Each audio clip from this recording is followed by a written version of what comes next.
بسم اللہ الرحمن الرحیم، میرا نام ہے حسن اور آپ دیکھ رہے ہیں نیکسٹ پاکستان۔ اس ویڈیو کا مقصد صرف اور صرف آپ کو چھوٹا سا پیغام دینا ہے، تو اس ویڈیو کو اینڈ تک دیکھیے گا۔ اگر ویڈیو اچھی لگے اور پیغام اچھا لگے تو لائک کر دیجیے گا، ویڈیو کو آگے شیئر کر دیجیے گا، اور اگر اچھا نہ لگے تو اپنے جذبات کا اظہار کمنٹ سیکشن میں جو ہے وہ ضرور کر دیجیے گا۔ جیسا کہ آپ کو پتہ ہے، چند دن پہلے ڈاکٹر ذاکر نائک صاحب جو ہے وہ پاکستان میں تشریف لائے اور کئی مقامات پہ انہوں نے اسپیچز کی۔ سوشل میڈیا پر بہت سے لوگوں نے ان کی تعریفوں کے پل باندھے اور پاکستان میں ان کو ویلکم بھی کہا، لیکن چند دن پہلے ڈاکٹر ذاکر نائک صاحب پاکستانی لوگوں پہ تنقید کرتے ہوئے دکھائی دیتے ہیں، اور پی آئی اے کا جو ادارہ ہے اس کے اوپر بھی کافی تنقیدی تبصرہ کیا انہوں نے۔ پی آئی اے کے میں نے سی او سے بات کیا ہوں، نام نہیں لیتا ہوں، کون سی او اسٹیشن مینیجر کنٹری مینیجر سے بات کیا، ڈاکٹر صاحب آپ کے لیے کچھ بھی کروں گا۔ میں بولا ٹھیک ہے بھائی، 6 لوگ جا رہے تھے،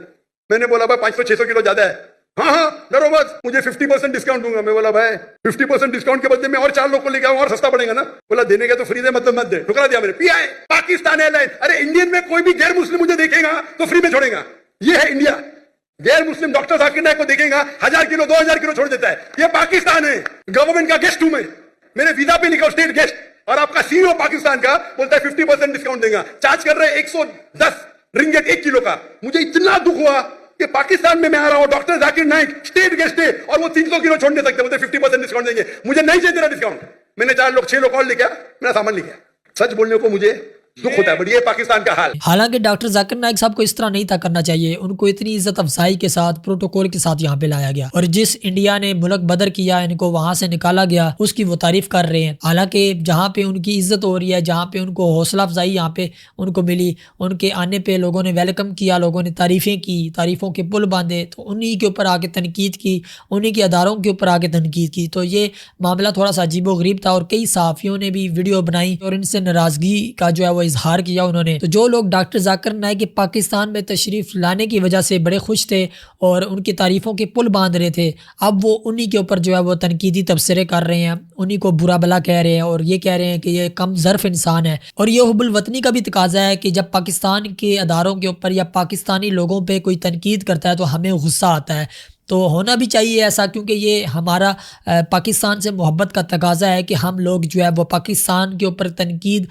جو بھی کرتا ہے اس کے اوپر ہمیں غصہ آتا ہے۔ پاکستان کے اوپر میلی آنکھ سے بھی اگر کوئی دیکھتا ہے تو ہمیں اس پر بھی ہمارے جذبات مجروح ہوتے ہیں، اور ہم اسے جو ہے وہ رپلائی بھی کرتے ہیں۔ اس سے پہلے میں جو بات آپ کے ساتھ کرنا چاہتا ہوں، آپ کو بتاتا چلوں، آپ کو آگاہ کرتا چلوں کہ ڈاکٹر ذاکر نائک صاحب نہ تو عالم دین ہے، نہ حافظ قرآن ہے، نہ مفتی ہے، نہ شیخ الحدیث ہے، لیکن لوگ ان کو مذہبی پیشوا، مذہبی اسکالر، اور یہاں تک کہ ہمارے جیلم کے انجینئر محمد علی مرزا صاحب ان کو مجدد تک مان رہے ہیں۔ ڈاکٹر ذاکر نائک حفظہ اللہ تعالی اس دور میں اسلام کے جو مجددین ہیں ان میں سے ایک ہے، اس میں کوئی شک نہیں۔ اور اسی طرح طارق جمیل صاحب اور طارق مسعود صاحب بھی ان کے ساتھ ملاقاتیں کر رہے ہیں، اور جو چند فرقوں کے لوگ ہیں وہ بھی ان سے جو ہے محبت کا اظہار کر رہے ہیں۔ حالانکہ ڈاکٹر ذاکر نائک صاحب کے جو عقائد و نظریات ہیں وہ بھی شریعت کے ساتھ ٹکراتے ہیں۔ جس طرح ایک ویڈیو کے اندر انہوں نے یہ بھی کہا تھا کہ رام کرشن جو ہے وہ نبی ہو سکتے ہیں، ہم نے قرآن میں تو ان کا نام نہیں پڑھا لیکن وہ ہو سکتے ہیں، قرآن میں رام کرشن کے نبی ہونے کا ذکر نہیں آیا، تو اس وجہ سے ہم ان کو نبی نہیں کہیں گے، البتہ وہ نبی ہو بھی سکتے ہیں۔ تو اس طرح کی انہوں نے بات کی اپنی ویڈیو کے اندر۔ کیا شری کرشن یا شری رام کیا پیغمبر ہو سکتے ہیں خدا کے؟ تو میں یہ کہہ سکتا ہوں کیونکہ ان کا نام قرآن میں موجود نہیں ہے، ہو بھی سکتے ہیں، نہیں بھی ہو سکتے ہیں۔ اور ایک ویڈیو کے اندر انہوں نے یہ بھی کہا کہ آج کی ڈیٹ میں محمد صلی اللہ تعالیٰ علیہ وآلہ وسلم سے بھی ہم نہیں مانگ سکتے، اور محمد صلی اللہ تعالیٰ علیہ وآلہ وسلم سے مانگنا ہمارے لیے حرام ہے جو مر چکا ہے، نعوذ باللہ۔ اس طرح کے الفاظ کا انہوں نے استعمال کیا۔ آج کی تاریخ میں ہم محمد صلی اللہ علیہ وسلم سے بھی نہیں مانگ سکتے، باقی لوگ کو تو چھوڑو، سنت اور باقی بابا لوگ کو چھوڑو، محمد صلی اللہ علیہ وسلم کو بھی ماننا ہمارے لیے حرام ہے، جو شخص مر چکا ہے۔ اور جو امام حسین رضی اللہ تعالیٰ عنہ کے مقابلے میں یزید آیا، اس یزید کو بھی جو ہے وہ رضی اللہ تعالیٰ عنہ کہا معاذ اللہ۔ As far as your understanding about the wall of Karbala, you said that Yazid, may Allah be pleased with him, Yazid, may Allah be pleased with him, that he was ferocious and he was a villain, etc. There's difference of opinion. We're not here to discuss about history. اور ایک video کے اندر وہ یہ بھی کہہ رہے تھے کہ جتنے بھی حلال جانور ہیں ان کا جو پیشاب ہوتا ہے وہ پاک ہوتا ہے۔ According to Ibn Sina, he says that the urine of the camel and the urine of the cow, it is not najis, it is tahir, it is pure. According to the fuqahas, according to Islamic scholars, they say that any animal which is permitted for a Muslim to eat, or any bird which is permitted for a Muslim to eat, that animal or that bird's urine and feces is tahir, it is pure, it is not najis. The urine and feces of all the animals which we are permitted to eat, whether it be goat, whether it be sheep, whether it be camel, whether it be cow, it is not najis. So based on this, according to the fuqahas, according to Islamic scholars, the urine of the cow is not najis. اور ایک اور video کے اندر کسی عیسائی کو جواب دیتے ہوئے کہتے ہیں کہ بائبل کی اگر آپ بات مانتے ہیں تو بائبل کے حساب سے آپ اللہ کے بیٹے ہیں، اور میں بھی اگر اللہ کی بات کو مانتا ہوں، اللہ کے حکم کو مانتا ہوں، تو میں بھی اللہ کا بیٹا ہوں معاذ اللہ۔ بائبل میں لکھا ہے whoever is led by the spirit of God is son of God. جو بھی اللہ کی بات مانتا ہے اللہ کے بیٹے۔ آپ خدا کی بات مانتے ہیں تو بائبل کے حساب سے آپ بھی بیٹے، میں اللہ کی بات مانتا ہوں میں بھی بیٹا ہوں، لیکن ببلیکل طریقے سے، ناٹ جنا ہوا بیٹا، ٹھیک ہے؟ تو اس سے صاف ظاہر اس میں لکھا ہوا ہے کہ اگر آپ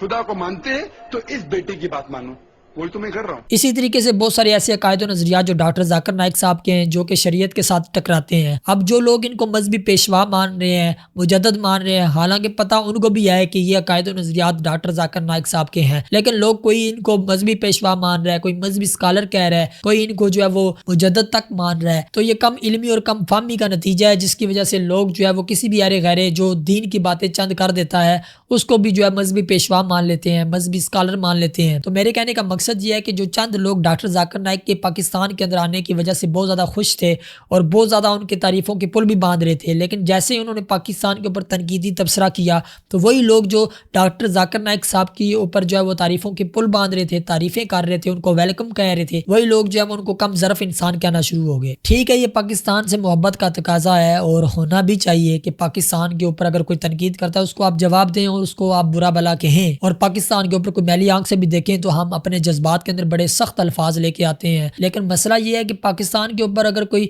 تنقیدی نظر سے دیکھتا ہے یا کوئی میلی آنکھ سے دیکھتا ہے تو اس کے لیے تو ہمارے جذبات بڑے سخت ہو جاتے ہیں، لیکن جس بندے کے عقائد و نظریات اسلام اور شریعت کے ساتھ ٹکراتے ہوں اس کے ساتھ آپ اختلاف کیوں نہیں رکھتے؟ تو اس سے تو یہ ظاہر ہوتا ہے کہ پاکستان کے اوپر اگر کوئی تنقید کرے تو اس سے آپ اختلاف رکھتے ہیں، لیکن اگر کوئی اسلام یا شریعت کے عین مطابق بات نہ کرے تو اس سے آپ اختلاف نہیں کرتے بلکہ اس کی بات کو آپ قبول کر لیتے ہیں۔ تو ایسا نہیں ہونا چاہیے۔ یہی مسئلہ ہے کہ ہمارے اندر حب الوطنی تو ہے لیکن حب الایمانی نہیں ہے۔ ہم اپنے دنیاوی مقاصد کو پورا کرنے کے لیے ایک ایک چیز کو پرکھتے ہیں، چاہے وہ طبی معاملات کے اندر ہوں، غذائی معاملات کے اندر ہوں، گھریلو معاملات کے اندر ہوں، تو ان تمام معاملات کے اندر ہم جو ہے وہ کوالٹی کا خاص خیال رکھتے ہیں۔ مثلا ہم طبی معاملات کے اندر اچھے ڈاکٹر کا انتخاب کرتے ہیں، اچھے حکیم کا انتخاب کرتے ہیں۔ اسی طریقے سے دنیاوی تعلیم کے اندر دیکھا جائے تو آپ اچھے اساتذہ کا انتخاب کرتے ہیں، اور گھریلو معاملات میں اگر دیکھا جائے تو ماہر کارپینٹر، انجینئر، پلمبر کا آپ انتخاب کرتے ہیں۔ تو میرا سوال یہ ہے کہ ہم دینی معاملات میں ان چیزوں کو نظر انداز کیوں کر دیتے ہیں؟ تو ہم کیوں نہیں دیکھتے جو اسلام کی بات کر رہا ہے، دین کی بات کر رہا ہے،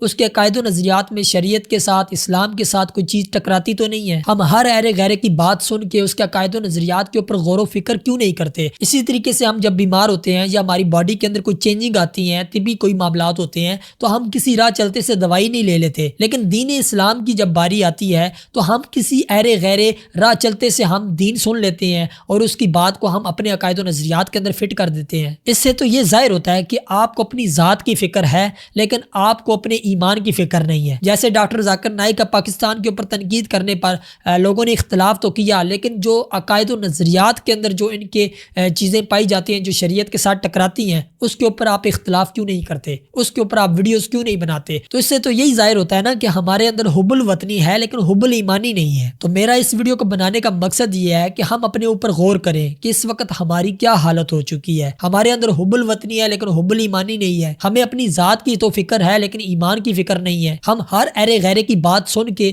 اس کو اپنے عقائد و نظریات کے اندر فٹ کر دیتے ہیں، اور اسی طریقے سے کسی بھی ارے غیرے بندے کی بات سن کر اس کی جو ہے وہ تقلید کرنا شروع کر دیتے ہیں اور شخصیت پرستی کا جو ہے وہ شکار ہو جاتے ہیں۔ تو خدارا میری آپ سے یہ ریکویسٹ ہے، جب بھی آپ کسی کو سنتے ہیں تو ایک دفعہ اس کے عقائد و نظریات کے اوپر غور و فکر کر لیا کریں کہ اس کے عقائد و نظریات کے اندر کیا کیا چیزیں پائی جاتی ہیں، اور مستند علماء کرام، مفتیان کرام کے پاس جا کے اس چیز کی تصدیق بھی کر لیا کریں جو سوشل میڈیا کے اوپر آپ جس کو دیکھ رہے ہیں یا آپ فزیکلی دنیا کے اندر آپ جس کو دیکھ رہے ہیں اور اس کی بات آپ سن رہے ہیں یا کسی بھی ارے غیرے کی آپ بات سن رہے ہیں، تو مستند علماء کرام، مفتیان کرام کے پاس جا کے اس چیز کی ایک دفعہ تصدیق کر لیا کریں۔ اس کے عقائد و نظریات میں کوئی ایسی چیز تو نہیں ہے جو شریعت یا اسلام کے ساتھ ٹکراتی ہوں، اور دین سیکھنے کے لیے بھی آپ مستند علماء کرام، مفتیان کرام کے پاس ہی جائیں، نہ کہ آپ کسی ایسے فضول نام نہاد اسکالر کے پاس جائیں جو دین و اسلام کے نام پر چورن بیچتے ہو، جو بعد میں اپنے عقائد و نظریات کو عیاں کر کے آپ کو قائل کرنے کی کوشش کریں اور آپ کے عقائد و نظریات کو خراب کریں۔ تو کوشش یہ کریں کہ جب بھی آپ 5 وقت نماز پڑھتے ہیں تو 5 وقت نماز پڑھنے کے بعد آپ یہ دعا کیا کریں کہ یا اللہ میرا ایمان پر خاتمہ فرما۔ اور اسی طریقے سے لاسٹ میں یہ کہنا چاہوں گا کہ نبی کریم صلی اللہ تعالیٰ علیہ وسلم کا ذات مبارکہ کا